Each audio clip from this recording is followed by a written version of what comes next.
So basically, that's where we're at. I do a lot of training, and I manage the day-to-day stuff, and we live our best lives.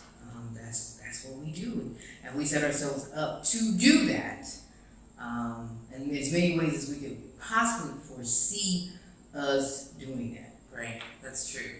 And so we're gonna segue into tips that we want to give you for working remotely, working from home if you do end up leaving the U.S. or any country, because this is going to apply to everybody. The first one, which I think is the most important one, and one that thankfully we did to a certain extent, is buy new equipment. Yeah. If you're working for an employer who's going to allow you to work remotely, whatever capacity overseas, make sure you get a new laptop before you go. If you have children, get a new laptop, get a new tablet, get a new phone. If you work from your laptop, get the best laptop that your dollars can buy that's up to date. Before you leave the U.S., make sure all your programs are up to date. You need to do this because, again, this is setting you up for success, but it's also because where we've traveled, which is Southeast Asia and Mexico, electronics are not as plentiful, and by plentiful I mean the options, and also they're pricier.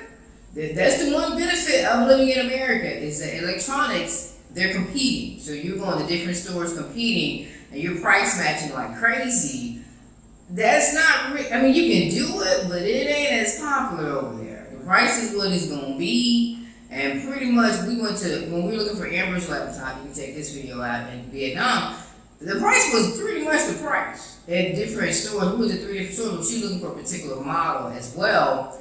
And that's the thing, is that you're not necessarily going to find a model that you would have found in your home country, which is fine, probably, for the use that you're going to, get it where you are. But if you, for some reason, do go back to your own country and you need to, do something with that computer, upgrade it, whatever, you may not be able to do much with it. You may not be able to get the parts and things like that. So, yeah. And then here in Mexico, the keyboards are actually Spanish keyboards, or the design is very different. And that's going to be for the laptops here. So those are things you need to consider. Get new equipment. As new to you as possible. And the best equipment that you can get for your dollar. Again, it's going to help you out in the long run, unless you have a kid who breaks laptops every 6 months. But if you don't have that kid, you'll be fine. Don't get ours. Don't take ours with you, though. Because 4 laptops, 2 years, 4 laptops. Whew.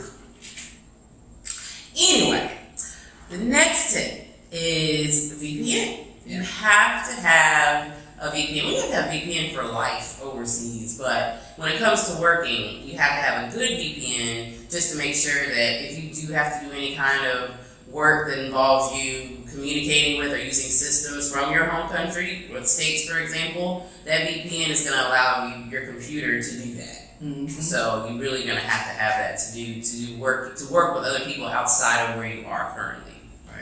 And if your job requires a VPN on your computer, make sure that you actually activate it before you leave. Right. Test it out. Make sure that it works. Because what you don't want to do is travel 1,000 miles and realize that the VPN that you installed on your computer one day because you thought it was going to be great and it doesn't work anymore. And your tech guys are in the States and they're like, bring it back in. Woo! Right. You don't want that scenario at all. Now you put a VPN on your cell phone, your laptop, your tablets, anything when you're doing secure stuff. And also your Fire Stick. Yeah, right. Because you want to watch some of those programs that you technically can't watch. Don't watch them while you're working. Not while you're working. That's a good tip. That's good. Don't turn the TV on. And we've talked about, the setup and stuff like that in our other videos, so make sure you check that out. That we did not too long ago, which probably led to this question, but that's still good. So we've talked about the VPN and your equipment. Your next thing is your Wi-Fi. And you're like, well, Wi-Fi is Wi-Fi. Yeah, but it ain't. You need to research Wi-Fi in the country that you're moving to. Make sure that it's the speed and streams that you need for whatever you do. Basic Wi-Fi is pretty okay. Here in Mexico, the walls are super thick though, super thick. So we have 2 routers, we have extenders throughout the home, just to make it functioning.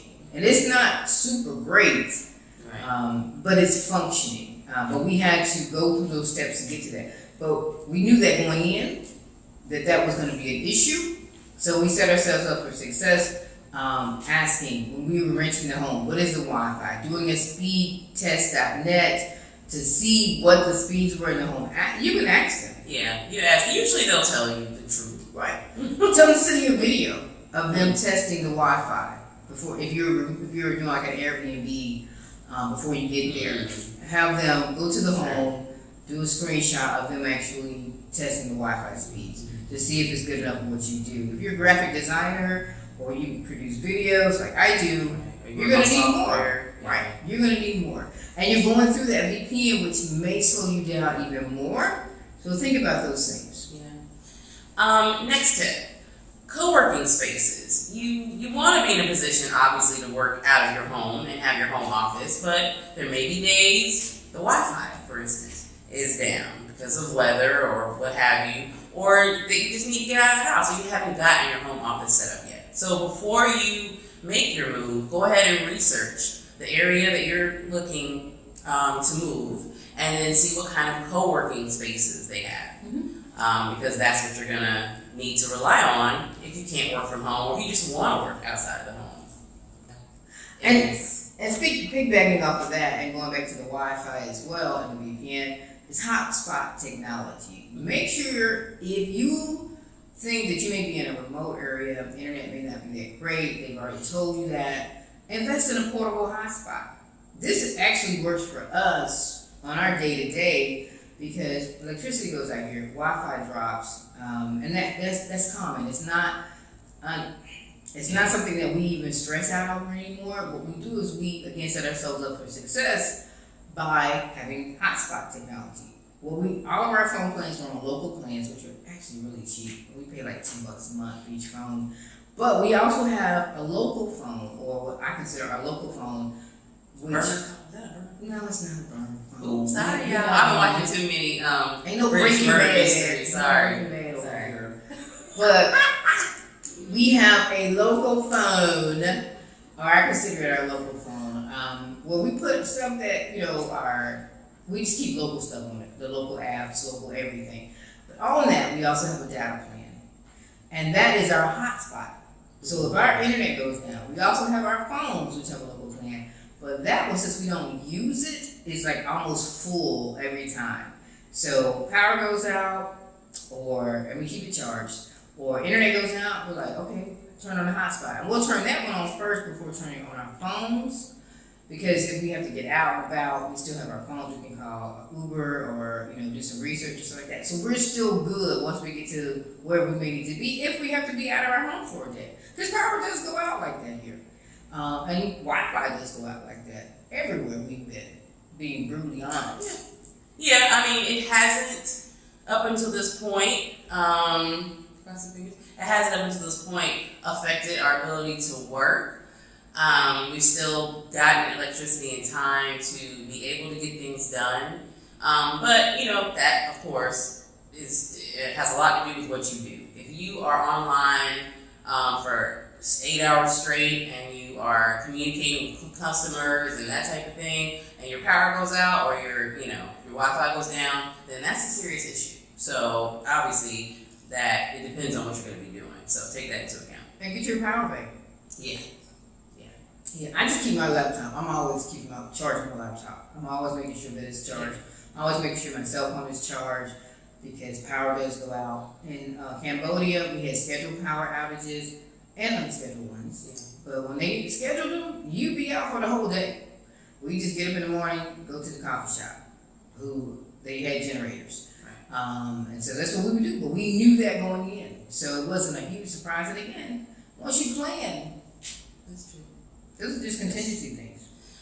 Next tip. So a lot of people are already working from home, right? A lot of companies have kind of moved to that due to the pandemic. So if that's what you're currently doing, that's great. And if you want to move, because you no longer have to work in an office, that's also great. But just be sure, or don't assume that it's always going to stay that way. Because you never know. Companies switch up, things change. If you think that there's a possibility that something could change and you're going to need flexibility and you think your company could give you that, why not go ahead and set it up before you move? Let them know, ask the questions you need to know before you leave so that you don't get caught out there in another country, them talking about be in office tomorrow. Right. And you over in Vietnam or Mexico, and you not gonna be there. You not. But you need to be, try to be a little honest, because you honestly need that paycheck, right? Right. So hey. That part. Now, if you're freelancing and contracting, this is probably not gonna be an issue for you. But if you work for a company in America, brick and mortar, and this is and they are switching every day. There's simply new policies going into place. So just be cognizant of that. Move abroad, definitely check in though. Tell your supervisor. If you are a supervisor, check in with whoever you have to check in with. Or just ask the question. You don't necessarily have to tell them everything you've been thinking about in your head, all the possibilities, but ask the questions you need to ask so you know if what you're thinking is going to work or not. Right. And one of our tips that I suggest for everybody, outside of checking out our video on setting up your office space, is set a routine. Once you move abroad, it's hard here in Mexico. The sun is shining, the noise outside is beckoning, it's saying, come, be with us. The beaches are calling. A little bit. Not the streets, but the beaches. Not the beaches that much. But, the taco stands are calling me. Definitely. The guy who sells bread as he driving by on his bike, beep, beep, beep, is calling me. Those are the things so you need to get a routine started. Before you leave, pick a day. Because I do a few things, I pick days, but this day I'm only going to do this thing. I got a little ADHD going on too, because I'm sitting in this beautiful area and the sun is shining. I am my own boss, so my deadlines are ones that I self-impose, unless I have a customer who's traveling or something like that. So my day is flexible. So to get around that, I'm giving myself days. This is the day I'm doing this. This is the day I'm doing this. This is the day now if something comes up, of course I switch. But you gotta get a routine. Amber does the exact same thing. She's working on a project. I have to do this one because I have to get to the next project. So get a routine started before you leave, and you should be successful remotely working. Especially if you're coming from an office environment, because offices are great for giving you a routine. Structure. Yeah, you get that from that. When you're working from home and you set up your office space, get the routine going, so that you don't have any problems. Yeah, you don't want to put yourself in a situation where you have the same type of stress you had in an office when you were doing that job, and you've left that now. So you don't want to do that. But so you do have to switch your mindset to some extent, but you still want to be a reliable professional. You know what I mean? If that's what you're doing, if that's what you rely on to pay your bills, you still want to be that. So that's why a routine is really necessary, so that you still are holding yourself accountable, and you're carrying yourself in a certain way that people trust and depend on you to work with you. Exactly. Yeah. And those are the tips. Here are some of the sites that you can go to find jobs if you're looking for remote working jobs. If your employer doesn't allow you to move with that job, these are some suggestions. There's nothing wrong with doing something that you may not think you want to do, or that isn't what you've been typically doing. As Amber said, think outside the box. Yeah. You're already moving abroad. You're already out the box, right? Stay out the box. Try something different. I would. We didn't put the link for the sex chat work, but I'm just saying, y'all, think outside the box. Don't be scared. Let me see. Look, OnlyFans is calling your name. Thank you. All the sites. Sell some feet pics. Anyway, I don't know her that well. Let's see if I don't know her that well. But anyway,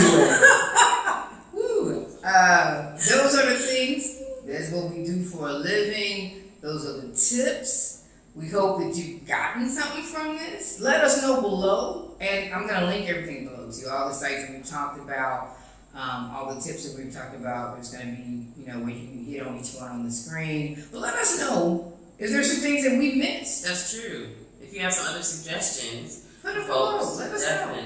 Tell other folks who are coming who may watch this video in the future, this is what you do. If you're already out here doing it, we love extra tips, things we may not have even thought about. Because again, this is our perspective and our viewpoint, and we want the world to know that you can move abroad and you can be successful at it, wherever you may want to be. The universe is full of abundance, y'all. There is enough for everyone. Do not think with a scarcity mindset at all. It is out there for you. Take it. It's waiting for you. Yes. Along with a good cup of coffee at the coffee shop. I am Kat. And Amber. We are Wondering Soup. We'll see you in the next video, y'all. Peace and love.